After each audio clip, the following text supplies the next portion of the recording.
Thank you for listening to the Speaking Out on Sex Abuse podcast with hosts Clara and Jimmy Hinton. If you're new to the podcast, please subscribe and share so you never miss an episode. Android users can find us and subscribe on your Play Music app.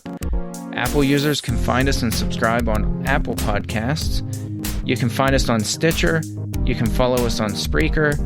And you can find the podcast on jimmyhinton.org and findingahealingplace.com. Please rate our show, subscribe, and share so that we can spread the word. Let's get into the show. Welcome to this week's podcast with host Clara's son, Jimmy. And Jimmy's mom, Clara. Hey, we did that just for Kelly. She wanted us. We did. She wants me to start introducing myself as Clara's son because she said that Clara's identity shouldn't be wrapped up in mine. So we're going to reverse that. Oh, golly. Yes. Well, welcome, everyone. Welcome. Yeah. This week, we're going to talk about an article that I just wrote. I have not been blogging for quite a couple months, and things have just been busy. So I published a blog post today, and if you want a little more detail, you can go and read that. But it's called 5 Reasons Why People Don't Warn Others of Abusive Behavior. Why don't people warn? That is an age-old question. If you know that something's going on, why do we not warn other people? And my lead into this story was an analogy that I drew to a crash, a multiple car crash that happened out in Wyoming on Sunday. There were over 100 vehicles involved, 3 fatalities, 30 plus people went to the hospital. And I was watching a video on YouTube. I actually watched a couple videos, and my blood boiled. I am a former truck driver. I still have my CDL. I spent 10 years driving truck. And when you drive truck, it is your job to be a professional. And we have lost professionalism out there on the road. Yeah. And I was looking at what these truck drivers were not doing, and I'm telling you, I was coming out of my skin. On the one video, which was posted by a truck driver, he comes up on the accident. He sees it. He's able to like slow down in time and kind of weave in and out of some of the wrecked vehicles. And then another tractor trailer comes up behind him and slams him. Now, keep in mind, he's filming this whole thing with his phone. I think he's a passenger, though. I think his partner was the one driving. Let's hope so. But he's in the passenger seat, and he's filming it. And the first thing that I noticed that came to my mind is nobody's getting on the CB radio and hollering back and warning people that this mangled up mess is in front of them. Man, I'm telling you, this is not really a rant. It's just, well, maybe it is a rant. It's a rant, and yeah, it's a rant, and it should be. I'm old school, and I wrote that in the article. I guess I'm old school, and that's funny because I'm still young, I think. Jimmy, you're aging fast. I know. You see all these white hairs. So I'm old school, meaning that there was a time when drivers communicated with each other, and there was a respect on the road, and there was a deep sense of professionalism. Now, when I started driving, I had just turned 21 years old, and I looked like a kid. You did. And people commented, and, you know, I'd be driving out on the highway, and people were like, hey, who in the world let that little kid drive the truck? And that was kind of the joke out on the road because I looked so young, and I was just barely 21 years old. You were young, but you handled that truck well. I was taught to be a professional. Right. And that's, you know, age didn't matter. It was your level of training. Mm-hmm. And they didn't discriminate. When I went to training, nobody looked down on me for being young. They trained everybody equally the same. Right. And we all got a really, really good training. So what bothers me about these pileups that I'm seeing is that these truck drivers are just like barreling down full steam, and wrecking into these vehicles that are disabled and that have already been involved in the crash. And I'm like, this wouldn't have happened. Well, I shouldn't say it wouldn't have happened, because it did happen, but it was rare. I've driven over 1 million miles. I've never, ever witnessed a pileup. I've avoided pileups. I've had other drivers avoid pileups because of 3 words: back or down. When you see an accident, the very first thing you do is you grab your microphone and you just start hollering just over and over and over, back it down, back it down, back it down, back it down. And then once you kind of get through or around the accident, then you say which side. So, if you're traveling westbound and the accident's on the westbound side, you say, okay, westbound, back it down. Westbound, back it down. Mm-hmm. And you just keep saying that over and over. CB radios have a really decent range of at least 2 miles before it starts fading out a little bit. So for 2 miles back, every single truck driver would hear and know that there was danger. So what do? They start slowing down. Right. I was going to say that gave them time. Absolutely. To bring so by the time they're on top of it, they're already slowed down. They're in control. And they're prepared for it. Right. That's not happening now. And there's this new breed of driver where I can't believe that that's not part of their training, number one.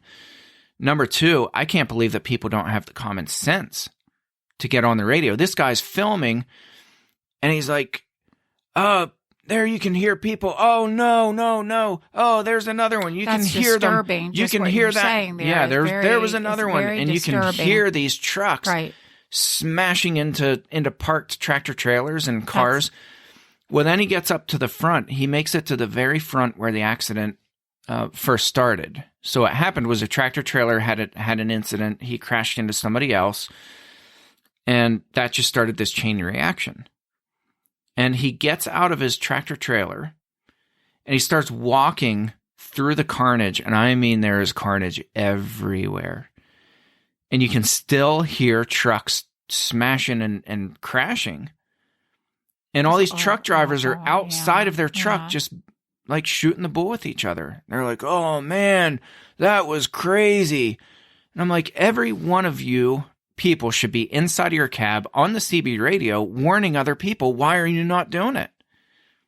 And so I wrote in this blog post that my jaw was literally on the floor. So I tied that into what happens within the church, where when we know that there's risky behavior or there's a risky person, we don't warn other people.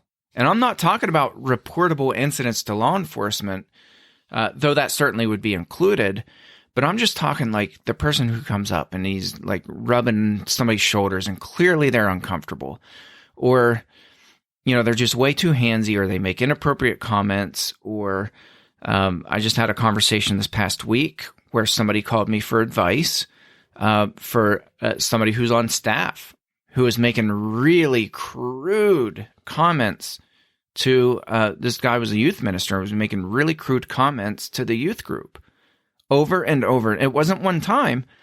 This is like every single time that he gets together with the youth, he's making these really sexualized, inappropriate comments, and it's not okay. So the question is, why don't we holler, back it down? Why don't we warn people? So these are the 5 reasons, and I think there's a lot of overlap here.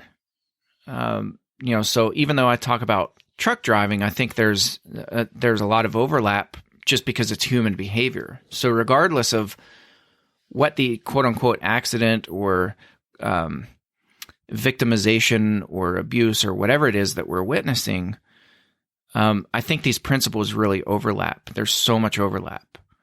But number one, the shock of what we're witnessing can be paralyzing.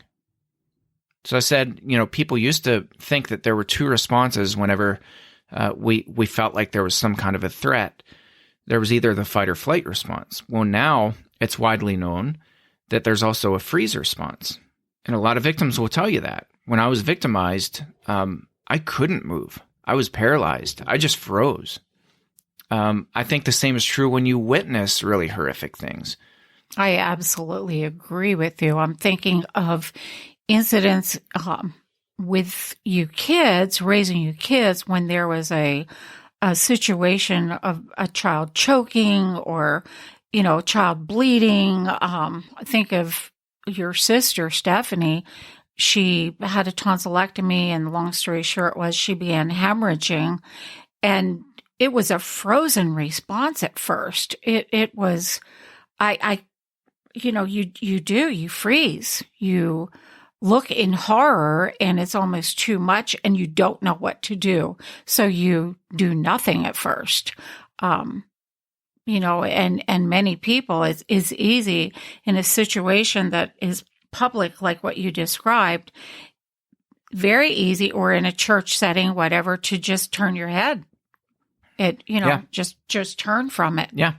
Rather than respond to it. Well, I think the shock of, if you think about abusers, they intentionally will say shocking things. And I've written about this before. You and I have spoken about it. Again. My dad lighting firecrackers and throwing them in the audience. Part of that is testing, but part of that is if you can create this shock moment, people genuinely do freeze. And I think part of what was going on with these accidents is that this guy, you could hear him over and over. He was going, "Oh my God, oh man, oh, look at that." Like he's in this total state of disbelief and shock. But what I said is that our training has to teach people to overcome that shock reaction, because shock is not an excuse. If you're a professional, that was ingrained in us. Right. If you're a professional, shock is not an excuse. Well, it wouldn't be any good for an EMT person. I know. I was thinking, can you imagine a trauma doctor? No. Oh my goodness, freaking out, and they just freeze up. It wouldn't work. Absolutely it's their job, right, to remain calm and to be able to think. Remain calm, right. So we can overcome this shock, this paralyzation that comes through shock. When you have something like a youth pastor, or like you said, someone saying these really off-color things to a youth group, it's almost like disbelief. And I really hear what I thought I heard? Or did I misinterpret it? Or did he mean it that way? And I think it's easy to pass off something like that rather than to respond to it, because we, most of us, are built that we don't like to make someone else feel uneasy, and we'll do anything to avoid that. So, but I love your analogies that you have here, Jimmy. They're so appropriate. Well, number two, the bystander effect is powerful. We've talked about this on the show before. This was kind of the catchphrase that people are passing this around right now because of this one sentence. But I said, surely someone else will speak up. If you find yourself thinking this thought, it's time to speak up. Right? Because we all have this moment where we think that, and we're like, surely somebody's going to call the police. Surely somebody's going to say something. Look at all this carnage that's around us. And that's such a powerful metaphor, because in this video, you can see this guy. And in fact, at one point he says, "Has anybody called the police?" And you don't hear an answer. They're all just like casually talking with each other. It's this massive bystander effect where you tend to do, or in fact, you will do what other people around you are doing. So if everybody around you is just calm and they're like, okay, what just happened?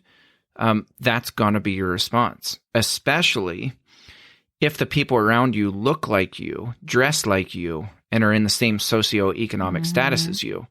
So I thought this was interesting because here you had a group of mostly truck drivers who are tangled up in this accident, and they have the same job. They look alike, they talk alike, they dress alike, and they're all just outside of their vehicles, like casually assessing things. I can't believe it. And nobody's called the police. Right. And they haven't gotten on the radio. They haven't warned other people. And in the background, you can still, it's just really a powerful, powerful image and a metaphor for what I think goes on in the church, because you can hear more carnage being created in the background, and these guys are just standing outside their vehicles like, did you hear that? There's another one. Oh my goodness, there's another one. And they're not doing a thing about it. I think it's just so powerful. Very. Number 3, poor training. So I said we often either have a lack of training or our training is lacking. We either have no training whatsoever or the training that we have is really inadequate. So I referenced a survey that was done back in the early 2000s of 197 school teachers. And of those school teachers who were surveyed, 73% never made a report. They never made a report, though they all reported that they had seen things that were reportable incidents. Nobody had reported. Only 11% said that there were instances they felt were reportable, but they failed to report. And then it goes on, this article, and I just was kind of pulling from that. It said, those surveyed said that both pre- and post-service training was inadequate for instructing them for how to report. And they cited the following reasons for not reporting: the fear of making an inaccurate report, feeling as though Child Protective Services won't help families, and there were no apparent signs of abuse. So even though they were mandated reporters, they were saying, well, maybe I misinterpreted something, which is something you just said a few minutes ago. Yep. Maybe I just misinterpreted. That's actually a conversation I have within a lot. Yeah, sadly. Maybe my information is inaccurate. Maybe I just didn't quite see what happened.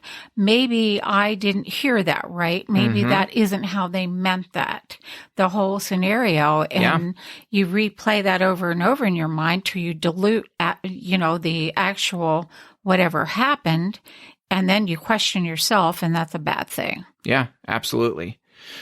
Well, and I think that's where adequate training really comes in, because you have to be able to assess what's happening instantly. Right. Instantly. I mean, you can't wander around and be like, well, did I really think I saw what I just saw? Did I really hear? You have to be able to, in a split second, be able to identify risk and say, okay, I know what this is. My training kicks in, and I need to say something right now. All of this is leading to something which I'm sure we'll talk about in a future podcast, but we need to make certain that there is adequate training in our schools, in our churches, in our daycares, and that's no small task. That's a big, big task. Yeah, and it's not going to happen overnight, No. but we need to be taking steps right now. Exactly. Because this is our reality. Yes. I mean, if you look at what's happening, I mean, man, again, these metaphors, I hope I'm not overstating this, but I think they're so powerful, because truck driving's been around since Forever. the beginning of motorized long, vehicles. long time, yeah. I mean, that is the source right now, the primary source of transportation for transporting goods across our country. I keep thinking of all the Amazon trucks. I know. They're everywhere. Yeah. The prime trailers that you see everywhere. Right now, it's the primary mode of transportation for all of our goods and services. And you look at that and you're like, okay, by now, and as advanced as technology has gotten, these trucks have gotten really good. Even since I hung up driving back in, 2008, I hung up driving. The trucks and trailers and all the technology has gotten way better. These are way safer vehicles than they were back when I was driving. Way safer vehicles. I think back of your first truck. Oh boy. Oh yeah. I had an old International cab over with no hood. Yeah. You're sitting right on the windshield, and the old flat nosed trucks, and we've come a long way. But as safe as trucks are getting, the road is getting unsafer. And I think that's incredible. I think our training really has taken a hit. There's such a demand for truck drivers that they're taking shortcuts everywhere. They're hiring anybody who has a pulse and putting them in a truck. You have really inexperienced drivers. That's scary. You have really It really inexperienced trainers who are training the drivers. You have people who might have only been on the road 2 months out of their life, and they're now trainers because they're so desperate for trainers. And these people, it gives them a chance to be home every night with their family. So they take the opportunity to become a trainer, and they have no road experience. So, that kind of leads me into the next point. We have this crazy reliance on technology. We're becoming more and more reliant on technology. We have map apps, which I mentioned, that now these map apps, you can enter in data as you're going down the road. And if you see a speed trap, for example, if you see a police sitting in the bushes somewhere, you can real quick, just with the click of a finger, you can tap your app and you can flag that and say, right here where I just passed, there's a speed trap. So on my app, I get notifications, when I'm using GPS, I get those kinds of notifications. And I'm wondering if these truck drivers didn't somehow think, well, somebody, if there's an accident, somebody will put it in. Somebody put it in and the alert's going out. Yeah, because you get these notifications of disabled vehicles. Mm-hmm. Right. So the other thing too that these apps automatically do, I don't really understand all the algorithms, and I'm not a tech nerd and don't pretend to be one. But if you ever notice, if you're looking at your app, if you're using data and it's not an offline map, you'll see you'll be able to tell where red lights are on your app. Yes. Because the road will turn red or orange or whatever. Mm-hmm. And that's because, I assume that's because all of our phones are providing data back to Google or Apple or whichever map you're using. So whenever your phone comes to a slowdown, it pops up on the map and it shows that there's a slowdown. Right. So I think a lot of these people are relying on the app to feed information. So they're shutting their CB radios off, or they're just not listening. They've tuned them out. I actually read something, Jimmy. It was probably a couple weeks ago that there are many truckers that are not permitted legally to have CBs anymore. I don't know if there's any truth. I just don't know. I don't know if that's true or not. I'd be really. I would. Well, I wouldn't be surprised in California or New York or even Pennsylvania now. Yeah. We have some really bizarre laws. The hands-free laws are getting really strict. And I had heard some rumors about that because you have to reach and grab for your microphone. Yes, that's what I was reading. And that's the same as grabbing a phone and holding it to your ear kind of thing. I don't know if it's true, but... Yeah, I don't know either. Even so, with the technology that we have, some kind of alert should have gone out. And I'm assuming that everybody just thought somebody took care of it. Well, I don't know that any alert was going out. No. And I can tell you firsthand that as much as I rely on technology, I certainly would never rely on a map app to tell me if there was an accident. Never. No. But, in the church, what we're doing is...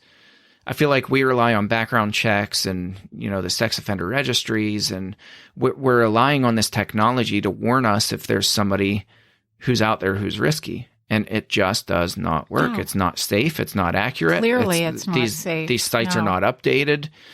The sex offender registry is one of the most broken government-run things, besides for every government website that's out there, is pretty much broken. They are pretty bad. They're awful. Very bad. But, the sex offender registry is really inadequate. Mm-hmm. And those are, even if it worked perfectly, those are only people who have convictions. So we can't rely on technology. We've got to have really good training and just really good senses, and be willing to speak up when we see something that I think looks and feels wrong. You said previously, the warnings, just the warnings. Hey, something's not right here. Slow down. Take time to look. Take time to listen. Be aware of your surroundings. Yeah. Just look what's happening. Mm-hmm. In the case of, somebody rubbing the shoulders of somebody way too much, overstepping boundaries, whatever. Pay attention. That warning. And we're not doing it for the reasons that you've stated already. Yeah. Well, the final reason, number 5, there's no clear chain of command. And I think this is especially true in the church. So I said this in the article. I said, our leadership structures often prevent lay people from taking initiative to communicate who risky people are to the church without going through a maze of red tape. So we've created these leadership structures where you have to go to the leaders if you have any concerns about anything. Like, that's just what you do. And that's so ingrained in people that they don't feel empowered to say anything on their own, certainly not to the church at large. And so, to quote a very good friend and one of my church members, he says, when seconds count, help is only minutes away. Or in the case of working with church leadership structures, when seconds count, help is only months away. Because sometimes it takes that long for them to make any decisions, especially when you're talking about a risky person who's within your church. If we look at what's going on with, pick a church, pick a high-profile church. The latest one is John Ortberg, who was removed from leadership and preaching, and just reinstated a few weeks ago. And one of our listeners attends John Ortberg's church, and she called me up, and we spoke for a while over the phone, and she said, it is crazy what's going on within the leadership. Like, this is all secret. This is all hush hush. John Ortberg made a really poor decision when it came to somebody who told John Ortberg that he was a pedophile. He said he has these urges and these fantasies to sexualize these children, and that he felt that the best therapy was to volunteer with kids, because that would kind of help prove that he would be able to refrain from abusing kids. So John Ortberg, at least this is what's alleged by John Ortberg's son, who said this publicly. But John Ortberg's son said, my dad did it, and I know, and I was the one who sounded the alarm. So, he was removed from leadership, from preaching, and then he was reinstated, but it was all shrouded in this cloud of mystery. And none of the church people really know what's going on. It's all hush hush. And that's just wrong. But I said, even within the leadership structure, leaders don't know who's responsible when there's an allegation of abuse. There's not proper training. It all goes back to that. So come to the leaders. We just don't know which one to come to, which one of us you should come to. That's basically the message that they're sending to churches in a lot of cases. So, I just said we need better systems that are in place with clear checklists, protocols, and precise reporting procedures if we're going to stop these massive casualties from occurring within our organizations. We can't just sit back and be like, oh, no, did you hear that? There's another one. Oh, no, What about, Jimmy, in the case, and we can probably close with this, if you see an adult who has a special fondness for children and who does come up behind them and does the rubbing of the shoulders and all of that kind of stuff, what should a parent's response, or any adult within within a church? Yeah, first I would encourage parents of the child, if you witness that, to intervene and stop it immediately, regardless of who it is. That's what I was going to say. Right there, a lot of people won't, because we don't want to make others feel uncomfortable, especially. Meanwhile, our children are very uncomfortable. Especially in a church setting, but you're correct. And children, and you can see it on your kids' faces. We can't expect them, a small child, to be the one to speak up. We are their protectors. That's right. We are the ones to give the warnings and to keep them safe. Yeah. So when I think in my own mind, I've asked myself this a million times over. Would I have the courage? And for me, it would take a lot of courage, sadly, to speak up right away. Especially if it was a friend of mine. Yeah. Right. And part of that's because we're so programmed. But exactly right. But I've come up with a way I would do it, and I know that I could do it without feeling that I was being abrupt, overstepping, and all that. And I worry about things like that, which I shouldn't in a case. No, when it's your own kid or grandkid or whoever, or somebody else's kid. So doesn't matter. I am working on my own, getting myself trained properly, because even with as much as I know, with as much as you and I have experienced, and we know the results of what can happen when we don't warn, there's still that hesitation, and it makes me so upset with myself. But we need constant reminders. We need constant training. We need constant examples. Yeah. Well, I mean, I started the article this way, and I think I'll end the podcast this way, that, just the way that I think and the way my brain is wired is I crave studying and observing missteps that people make, myself included. I mean, I'm certainly not exempt from making mistakes. We all make mistakes, but I'm really obsessed with observing those mistakes and finding out what those mistakes are, so that you can learn from those and you can grow from those, and that can be a constant reminder that by our mistakes, people get hurt. Right. When we make mistakes, it's not like, oh, well, God will forgive me because he died on the cross and he loves us all. I hear those cliches all the time, and they drive me nuts. Yeah, we're all sinners. Yeah, we all mess up, but our mess ups, our screw ups hurt people. People get injured.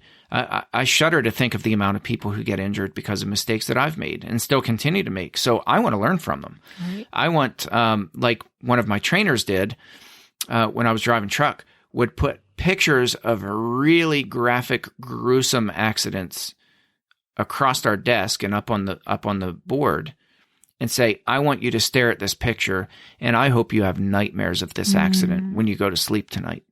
Because this is what happens when you look down at your map when you're driving down the road, because that's what this driver did. This driver was, instead of pulling over and spending 60 seconds to look at his map, he put it in his lap. I'll never forget that picture. That picture is branded in my mind. That's been over 20 years ago. I think that is a really good, that's good. If we would place our own child's face maybe in front of us when we see something that is wrong, and we know it's wrong, but we are hesitant to speak up, just remind ourselves we have that responsibility to keep our children safe no matter what. Yeah, absolutely. So I guess the truth bomb we'll leave you with is back it down. Warn people when you see something that's cause for concern. When you see a risky person, risky behavior, something that is off and you know it's off and it doesn't feel right, it doesn't look right, holler back to anybody who's within shouting distance of you. Back it down. Warn them. All right. Well, thank you for tuning into this episode, and we'll catch you next round. Thanks again for listening to today's episode of the Speaking Out on Sex Abuse podcast. Thank you to our patrons who make this podcast possible. If you found it helpful, please follow on Spreaker, subscribe on Google Play Music, Apple Podcast, or Stitcher. If you believe in what we do, consider supporting the podcast by becoming a patron, and check out the cool rewards our patrons receive. Share with your friends and tell the world. Join us in speaking out on sex abuse so we can change the tides and prevent abuse.